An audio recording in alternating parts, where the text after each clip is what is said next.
प्रसार भारती अभिलेखागार की प्रस्तुति सदाबहार सुनहरे दौर का अनमोल खजाना।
कितनी बदबू आ रही है।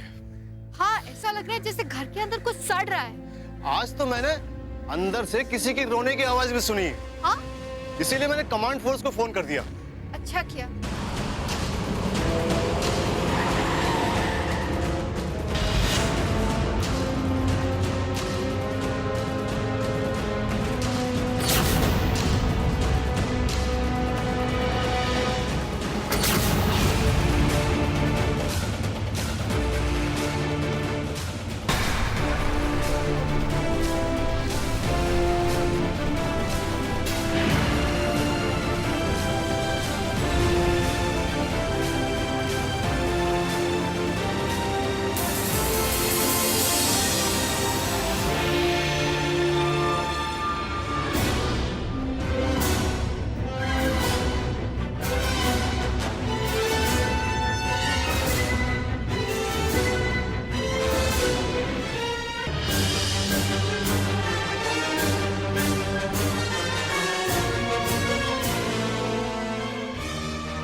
क्या यही वो घर है जहाँ से बदबू आ रही है?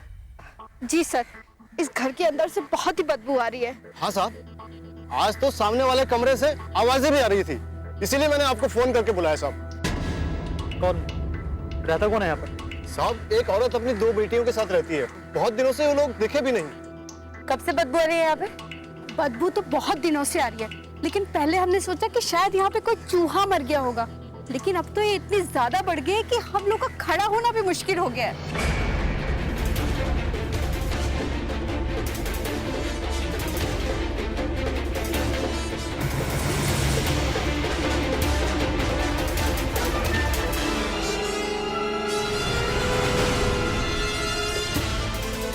Diana, dial.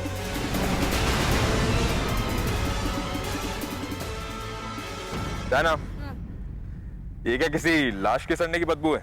हाँ भी। दरवाजे पर तो ताला लगा हुआ है। ताला तोड़ना पड़ेगा अभी। चलो।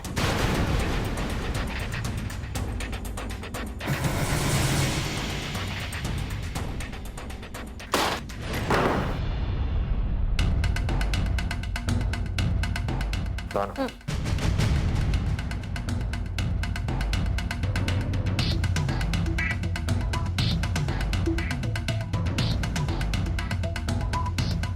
बदबू से तो ऐसा लग रहा है कि लाश पूरी तरह से सड़ चुकी है। सारी खिड़कियां बंद हैं, इसीलिए तो बदबू इतनी फैली हुई। जाओ, सारी खिड़कियां खोल दो। शायना, वहां देखो।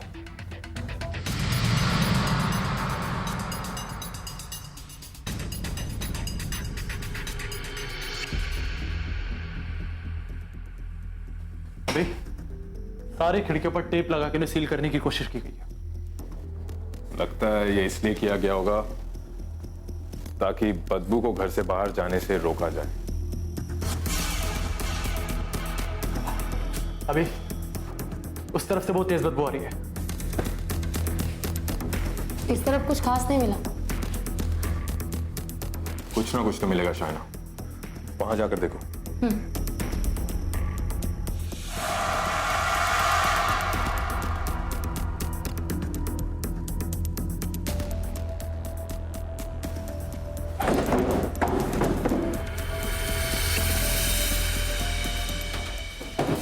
शायना, मैं यहाँ देखता हूँ, तुम कमरे में देखो।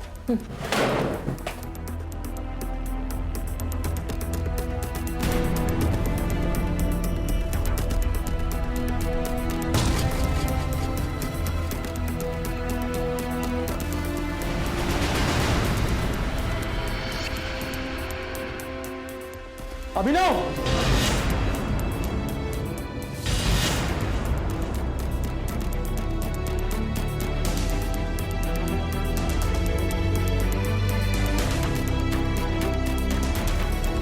ये रही लाश।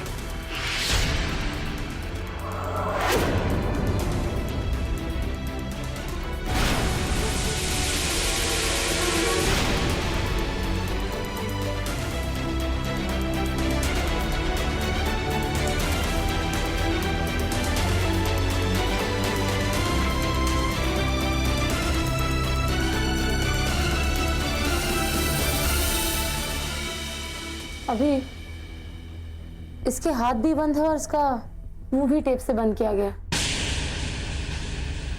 शायद यही इसकी मरने की वजह हो सकती है।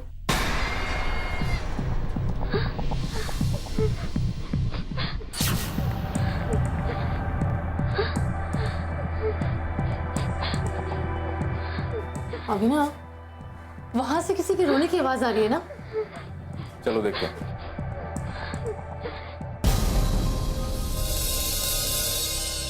ओह गॉड, अभी ना यहाँ पे एक और लड़की है। निकालो उसे बाहर। बेटा बेटा आप डरिए मत, हम आपको कुछ नहीं कहेंगे। बेटा हम आपको यहाँ से छुड़ाने के लिए आए हैं। बाहर आइए, आइए ना। नहीं आइए आइए, बाहर आइए, आइए।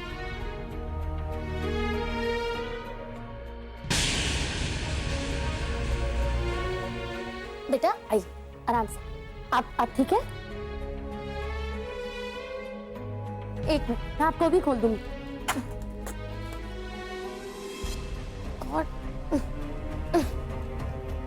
आइए, आप मेरे साथ आइए।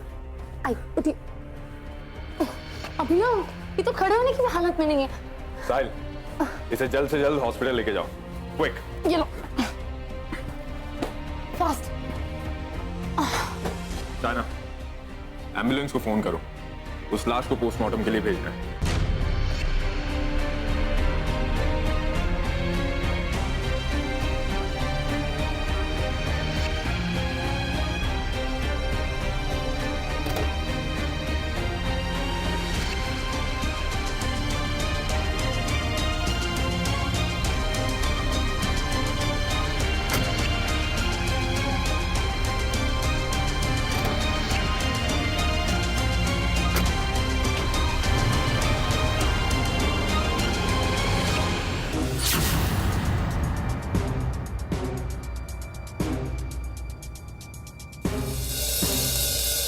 तुम्ही ने कहा था ना कि यहाँ पे वो औरत अपने बच्चों के साथ रहती थी।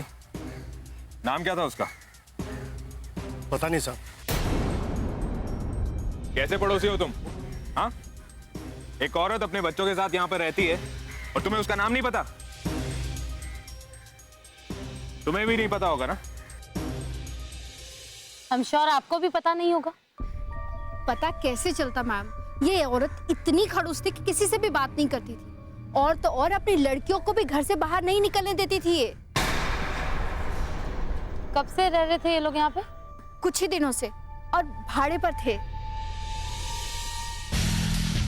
अभिनव, मुझे लगता है ये औरत ही है जिसने अपनी बेटियों को यहाँ पे कैद करके रखा हुआ था। लेकिन एक बात है जो मेरी समझ में नहीं आ रही, ये औरत अपनी बेटियों को इस तरह यहाँ पे कैद करके चली कहाँ गई?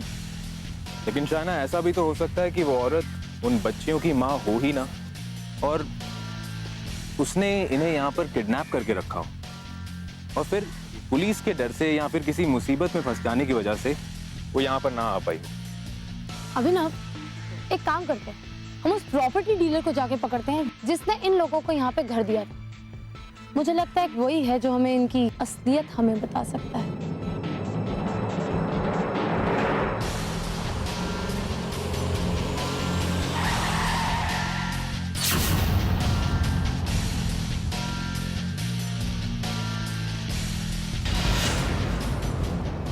कोई गीता नाम की औरत यहाँ आई थी।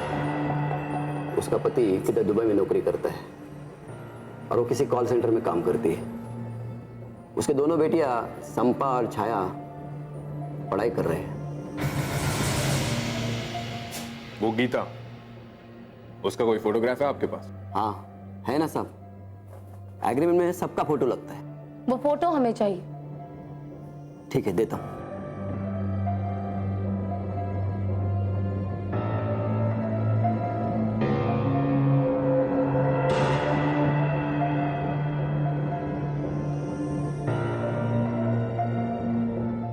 लीजिए फोटो।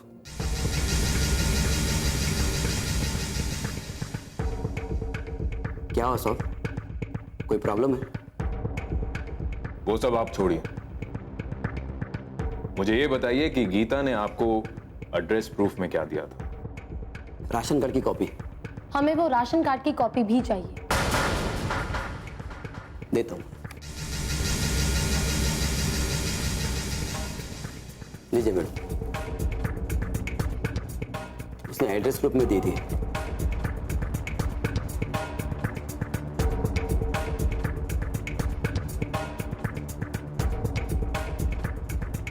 इस राशन कार्ड पर तो पुणे का एड्रेस लिखा है।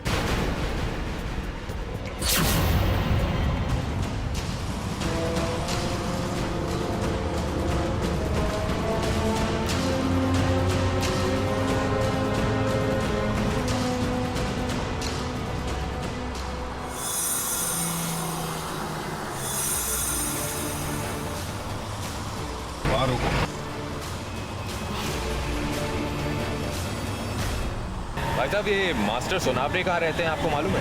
मास्टर सलाम में ये आप आगे चले जाओ, आगे से पहली गली है लेफ्ट, वहाँ आप किसी से भी पूछेंगे वो आपको बता देगा। Thank you.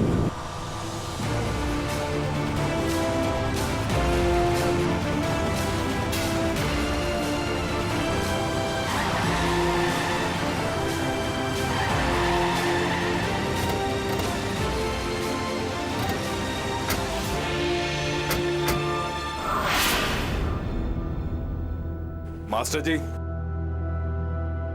जी नमस्ते। नमस्ते। किससे मिलना है आप लोगों को? हम लोगों को गीता से मिलना है। गीता से कुछ पूछताछ करनी है। पूछताछ? कौन हो आप लोग? हम लोग कमांड फोर्स से हैं। Command force? अच्छा ठीक है ठीक है, आइए मैं उससे मिलवाता हूँ आपको।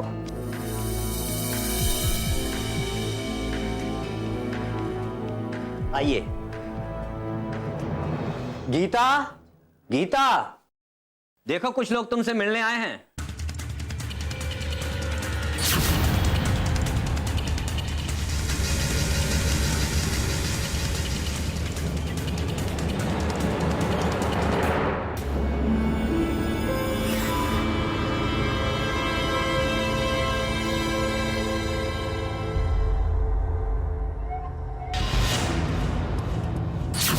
कौन है आप लोग?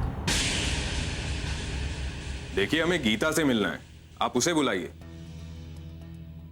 यही गीता है। आप लोग जो कुछ पूछना चाहते हैं पूछ सकते हैं।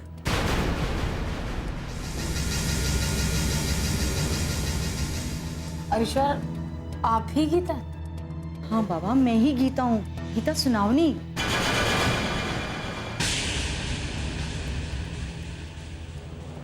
अगर आप गीता सुनावनी हैं तो फिर ये कौन है? ये तो मालती है।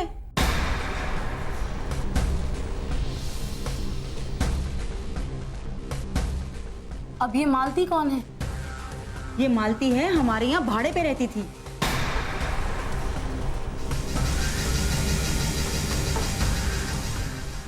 अच्छा गीता जी, ये जरा ध्यान से देखकर बताइए, ये राशन कार्ड का जेरॉक्स आप ही का है? ये राशन कार्ड तो हमारा है। ये आप लोगों के पास कैसे आया? ये तो खो गया था। जी नहीं, आपका राशन कार्ड खोया नहीं, ये चुराया गया था और इसे मालती ने चुराया था। ये मालती ने चुराया था? और आपके राशन कार्ड के नाम का इस्तेमाल करके मालती ने मुंबई में रेंट पर एक घर लिया, इसलिए उसने अपना नाम मालती नहीं गीता बताया। लेकिन ऑफिसर बात क्या है? मालती ने कुछ गलत किया है क्या? गलत नहीं मास्टर जी, बहुत गलत किया है उसने। अपनी दोनों बेटियों को घर में कैद करके खुद न जाने कहां गायब हो गई। बेचारी एक लड़की तो भूख प्यास से मर गई और दूसरी बचेगी या नहीं भगवान ही जाने। एक बात बताइए, उसका पति भी यहाँ मालती के साथ रहता था? नहीं, उसको तो हम लोगों ने कभी देखा ही नहीं। मालती ने बताया था कि मुंबई में कहीं कुछ काम करता है। अभी मालती ने उस एजेंट को बताया कि उसका पति दुबई में काम करता है और यहाँ इन लोगों को बताया कि उसका पति मुंबई में काम करता है। होना हुआ भी ये मालती बहुत बड़ा गेम खेल रही है। सही कह रहे हो साहब, मुझे भी कुछ ऐसा ही लगता है। एक काम करो, इस मालती का फोटोग्राफ मुंबई के हर कॉल सेंटर में भिजवाओ, वहां पता करो। आई एम श्योर कुछ ना कुछ इंफॉर्मेशन तो जरूर मिलेगी।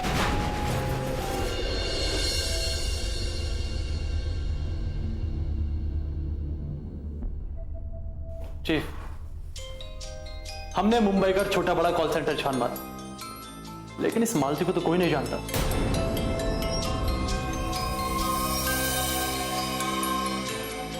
इसका मतलब ये कि मालती किसी कॉल सेंटर में काम नहीं करती, कुछ और ही काम करती है। मुझे लगता है कि उसके घर जाकर हमें एक बार फिर से छानबीन करनी चाहिए। जरूर हमें कोई ना कोई अहम सुराग मिल ही जाए।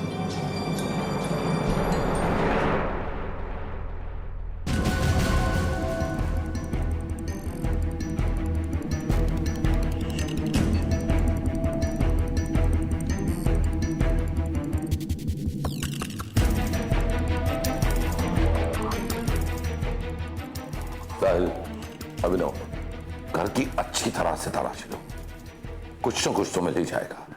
गो।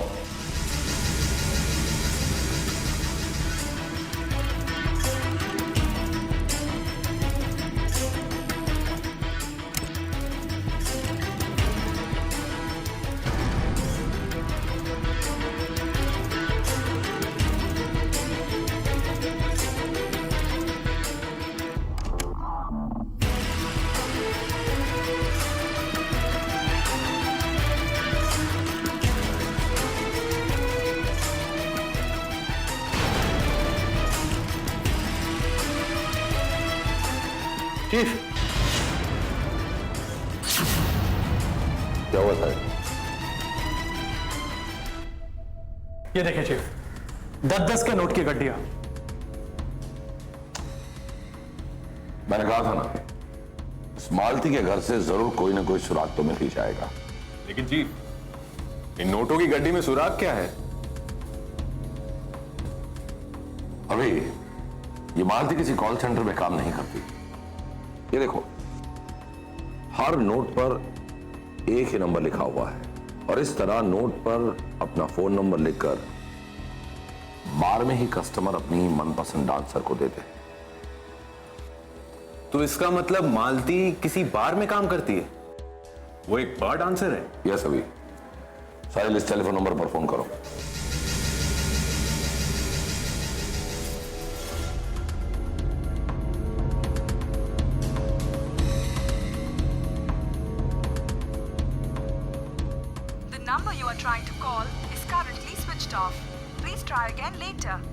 नंबर स्विच ऑफ है चीफ। स्विच ऑफ है। अभी साहिल, एक काम करो, मालती की तस्वीर लेकर शहर के हर बार में जाओ। कहीं ना कहीं से हमें इस मालती के बारे में कोई जानकारी तो मिल ही जाएगी।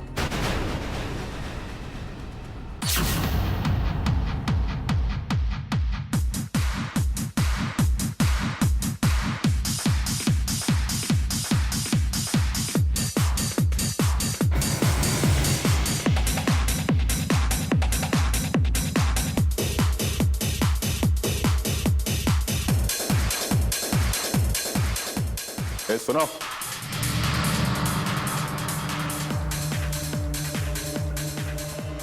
कुछ लेंगे सर? हम लोग शराब नहीं पीते। शराब पीना स्वास्थ्य के लिए हानिकारक है।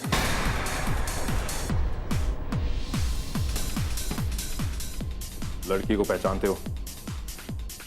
हाँ, अरे ये तो मालती है।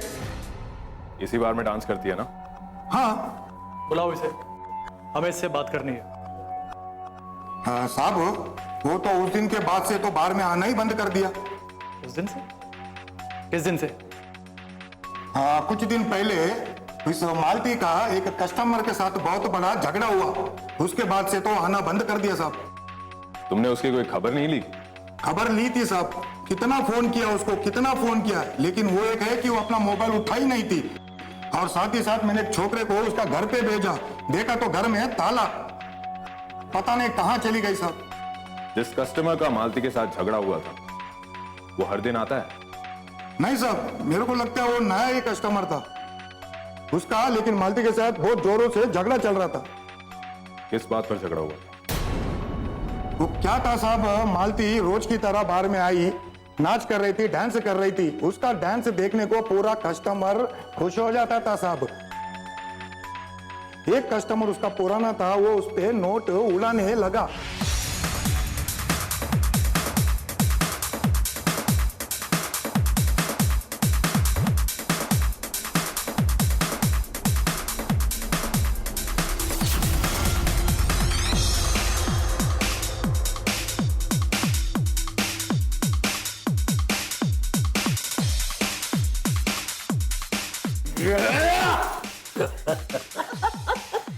चिकनी चमेली। हाँ, मैं तेरे को क्या लगा? अरे वहां पैसे क्या अपन तेरे को ढूंढ नहीं पाएगा है? ढूंढ लिया क्या? हाथ छोड़ो। नहीं छोड़ूंगा, तू चल मेरे साथ, चल। अरे इसके हाथ छोड़ दे। अरे इसका हाथ छोड़ दूंगा तो क्या तू पकड़ेगा इसका हाथ? ये शाने, ये मालूम है कौन है? पत्नी है, पत्नी मेरी। हाँ, पत्नी है मेरी। समझा क्या? मारते मेरे को।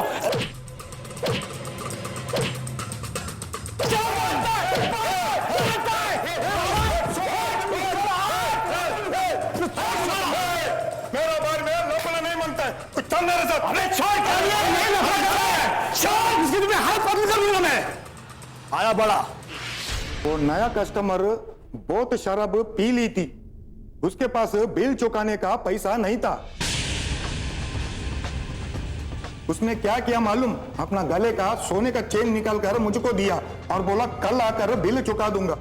फिर वो आया बिल चुकाने? आज तक तो नहीं आया साहब। उसकी चेन कहाँ है? चेन मेरे पास है सर।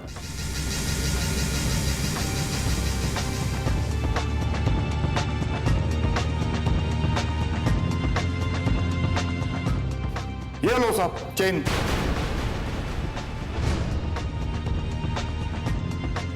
ये चेन हम अपने साथ लेके जा रहे हैं, और जब कभी भी वो कस्टमर तुम्हारे पास अपनी चेन वापस लेने आए, तुम हमें फोन करना।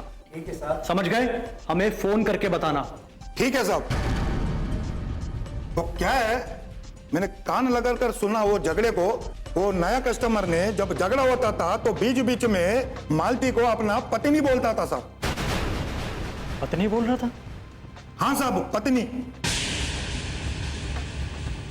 इसका मतलब वो आदमी मालती का पति था, और वो ही मालती को लेके कहीं गायब हो गया। ये भी हो सकता है कि मालती अपने पति से डरकर अपने घर से भाग गई। लेकिन अभी अगर मालती अपने पति से डर के घर से भाग गई, तो अपनी बेटी को घर में इस तरह कैद क्यों करेगी? इन सारे सवालों का जवाब तो ये मालती ही देगी।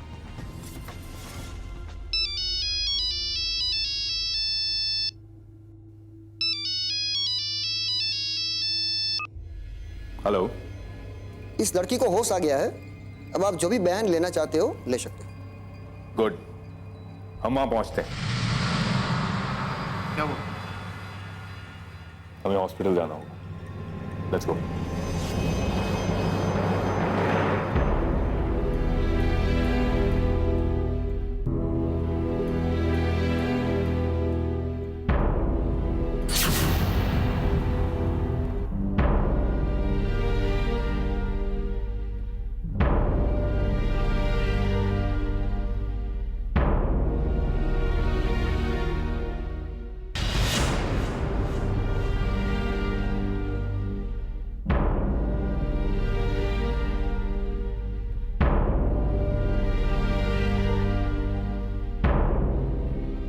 डॉक्टर साहब, बच्चे की तबीयत कैसी है? इस पेशेंट की तबीयत पहले से काफी बेहतर है। अब आप जो भी बयान लेना चाहते हैं ले सकते हैं। Thank you.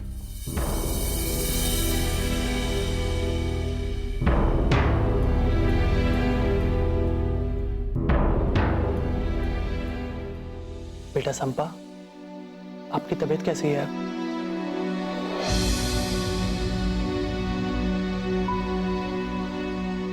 देखो बेटा, घबराओ मत, हम तुम्हारे दोस्त हैं। हमें बताओ, उस घर में तुम्हें कौन बंद करके चला गया था?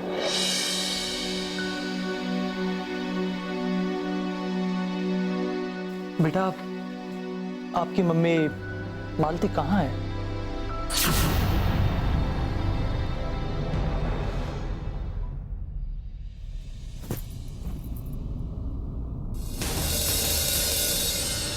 बेटा, इस चेन को कभी देखा है?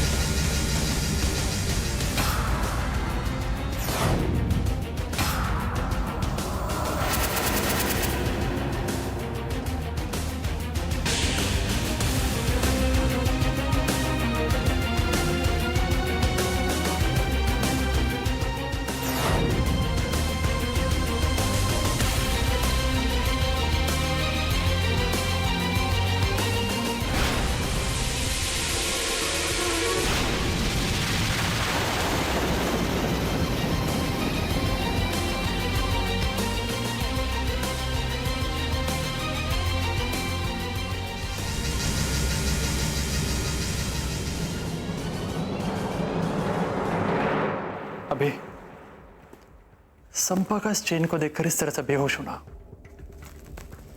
इस बात को साबित कर देता है कि इन सब का गुनहगार वो इंसान है जिस किसी के चेन है। हाँ साहिल, अब तो ये पता लगाना ही होगा कि ये चेन कहां बनवाई गई है और ये चेन किसकी है।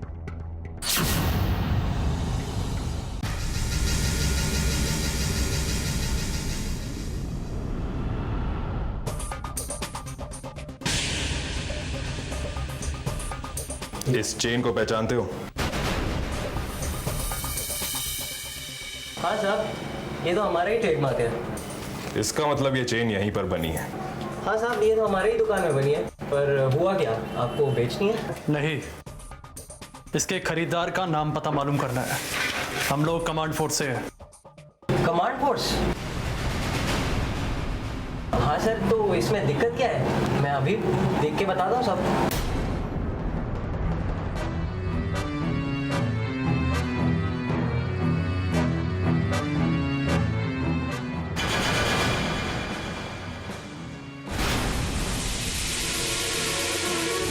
सर, ये शंभू नाम के किसी आदमी ने ये चेन खरीदी थी यहाँ से।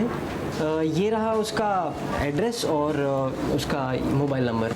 इसका मतलब है Shambhu bungalow number 39 mud island में रहता है। साहिल, एक काम करो, इस बिल की फोटोग्राफ निकालो।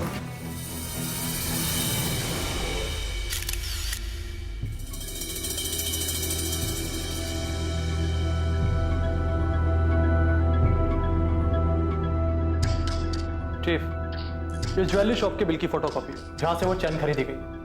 अपने आप को मालती का पति बताने वाले उस आदमी का नाम शंभू है। इस बिल में उसका पता भी है।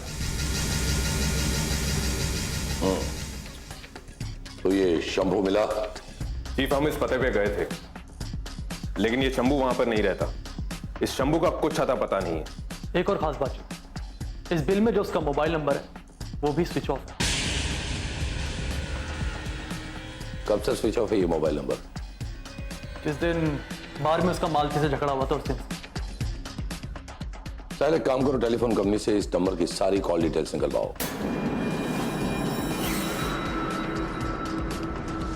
और पता करो कि पिछले 1 महीने में किस नंबर पर ज्यादा से ज्यादा बातें की है। Okay chief.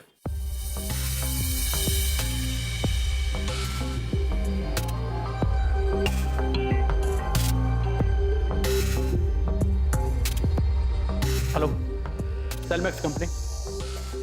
मैं कमांड फोर्स से साहिल खान बात कर रहा हूँ। मुझे 9920115398 इस नंबर की पूरी डिटेल चाहिए।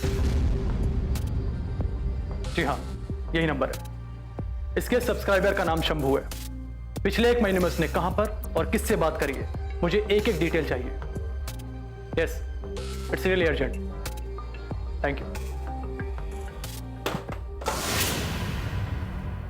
ये लीजिए जी, सेलमैक्स कंपनी से शंभू के मोबाइल नंबर की डिटेल्स आ गई।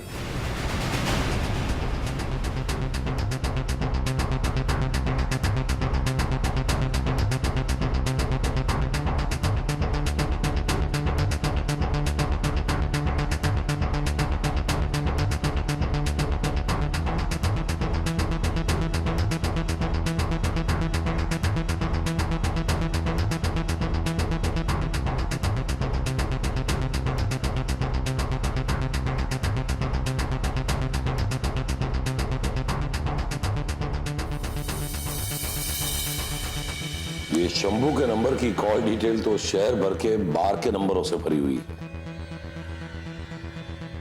फिर तो ये शंभू हमें शहर के किसी न किसी बार में ही मिले।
क्यों बे, पैसे उड़ाने का बहुत शौक है?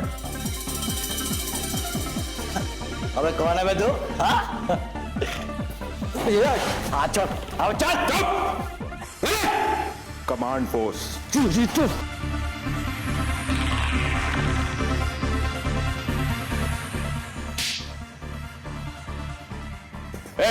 म्यूजिक बंद कर, बंद कर म्यूजिक। तुम लोग बाहर आते, बाहर चले आओ।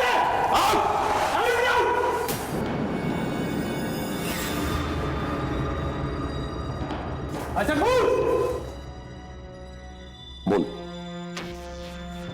बोल, तूने मालती को मारकर उसकी लाश को कहां ठिकाने लगा दिया है?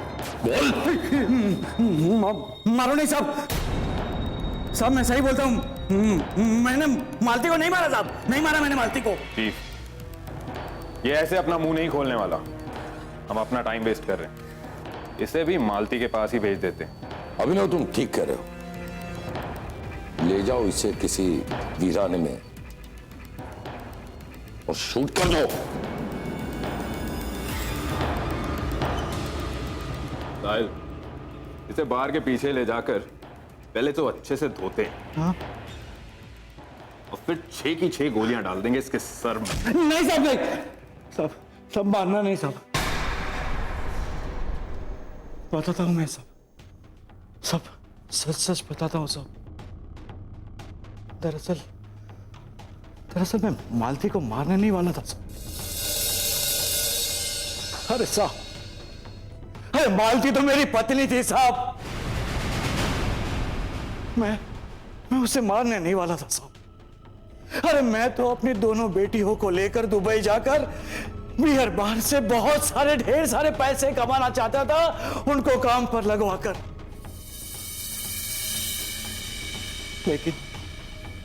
लेकिन मालती को यह बात मंजूर नहीं थी। एक दिन मालती मुझसे बिना बताए दोनों बेटियों को पनवेल से पुणे और पुणे से मुंबई तक पहुंच गई। मैं भी उसके पीछे पीछे मुंबई आ गया साहब। आखिर मैंने मालती को इस बार में ढूंढ ही लिया और एक एक दिन मालती का और मेरा बहुत झगड़ा हो गया साहब। बाहर के मैनेजर ने मुझे धक्के मार के बाहर से बाहर निकाल दिया, लेकिन मैं भी इस बार के बार उसका इंतजार करके खड़ा रहा। जैसे ही मालती आई, मुझसे छुपते छुपाते उसने टैक्सी पकड़ी। मैं भी उसके पीछे पीछे उसका पीछा करते करते आखिर में उसके घर तक पहुंच गया साहब।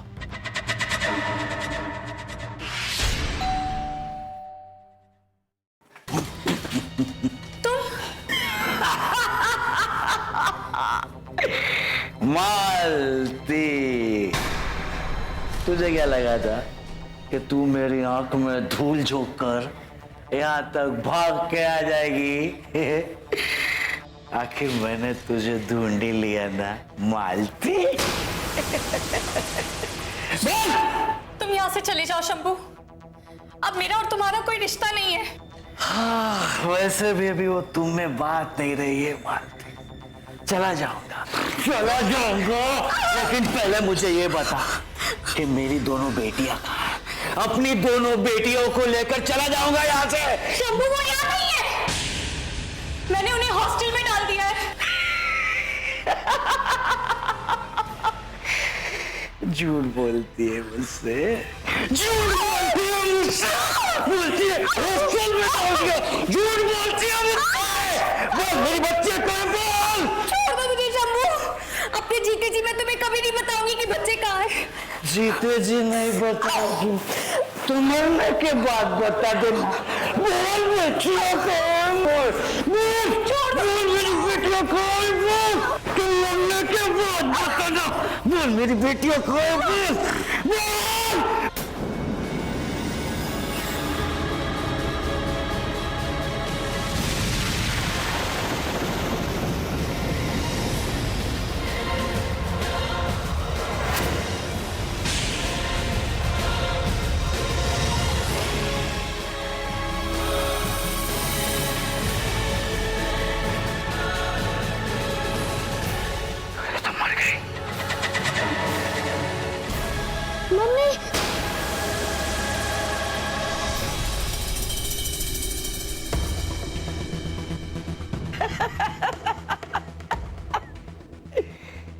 Twinkle, twinkle, little star, how I wonder what you are. Up above the world so high, like a diamond in the sky. अरे डरो नहीं बेटा, डरो नहीं, ये मैं हूँ, मैं ये तुम्हारा डैडी हूँ, डैडी बेटा। डरो नहीं बेटा, डरो नहीं। पर मम्मी मम्मी दरअसल हम लोग वो झगड़ा कर रहे थे ना, तो तुम्हारी मम्मी है ना बेहोश हो गई है, बेहोश। नहीं नहीं, आप झूठ बोल रहे हो। नहीं झूठ नहीं बोल रहा मैं। गलती से भी किसी को कहा ना कि तुम्हारी मम्मी इस दुनिया में नहीं रही, तो तुम दोनों को भी तुम्हारी मम्मी के पास ऊपर पहुंचा दूंगा। Twinkle, twinkle, little star. साहब, मैंने अपनी दोनों बेटियों के हाथ पैर बांध दिए थे, खिड़की बंद कर दी थी, दरवाजे पर ताला लगाकर मैं मालती की लाश ठिकाने लगाकर आ ही रहा था कि रास्ते में मेरा एक्सीडेंट हो गया। मुझे कई दिनों तक अस्पताल में रहना पड़ा। जैसे मैं ठीक हुआ ना साहब, वैसे ही मैं मालती के घर अपनी दोनों बेटियों को लेने के लिए आ गया। लेकिन वहां पर इन लोगों को देखकर मैं डर गया साहब, और वहां से मैं भाग गया था साहब, भाग गया था। और फिर तुम पकड़े गए, क्योंकि तुम एक बात भूल गए थे कि कानून के हाथों से बचकर कभी भी कोई भी मुजरिम भाग नहीं सकता। तुमने अपनी पत्नी के साथ साथ अपनी एक बेटी का भी खून किया है। बेचारी भूख प्यास से तड़प तड़प कर मर गई, और तुम्हारी दूसरी बेटी आज भी जिंदगी और मौत की लड़ाई लड़ रही है। सड़ना झेल के सलाखों के पीछे जिंदगी भर, और मरने के बाद भी तू तो नर्क में ही जाएगा। ले जाओ इसे। इंसान जब स्वार्थी बनकर लालच के भंवर में डूब जाता है, तब वो अपने ही खून के रिश्तों को बेचकर एक अय्याश जिंदगी जीने के सपने देखने लगता है। उसकी सोच यहां तक गिर जाती है कि वो अपने ही खून के रिश्तों को पैसों से तोलने लगता है, फिर चाहे वो पत्नी हो या उसकी बेटी। शराब की बोतल में डूबकर, अपने जमीर को मारकर, अपने ही खून के रिश्तों को जलील करने वाला वो इंसान नर्क से भी बदतर जिंदगी जीता है। और इसीलिए लालच को अपने आप पर कभी हावी न होने दें। स्वार्थ से दूर रहिए, अपनों को और औरों को प्यार कीजिए, जिंदगी जीने लायक हो जाएगी। मेरी इस बात को याद रखिए, सावधान रहिए, सुरक्षित रहिए।